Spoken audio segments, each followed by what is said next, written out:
இந்த காசி விஸ்வநாதர் கோவில்ல இருக்கிற மூலவரான காசி விஸ்வநாதர் சுயம்புலிங்க திருமேனியாக மக்களுக்கு காட்சி அளிக்கிறார்.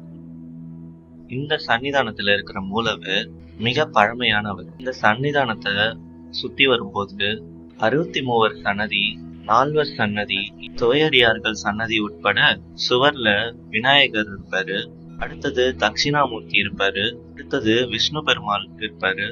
இப்படி பல சின்ன சின்ன சன்னதிகளும் இருக்கு. அம்பாலோட சன்னதி இன்னொரு கோபுர வாசலை நோக்கி இருக்கும். அம்பாள் அழகிய தோற்றத்தோட கருணை முகத்தோட காட்சி அளிக்கிறாங்க. அம்பாள் சன்னதிக்கு மறுபுறம் வள்ளி தேவானையோட முருகர் சன்னதியும் இருக்கு. அரச மரத்து அடியில இருக்கிற நாக சிலைகளை வணங்கிட்டு நேரா வந்தா கால பைரவர் சன்னதி இருக்கு. சன்னதிக்கு எதிரா பார்த்தா நவகிரக சன்னதி இருக்கு. கொடிமரத்துக்கு கீழே அழகான நந்தி பெருமாள் சன்னிதானம் இருக்கு.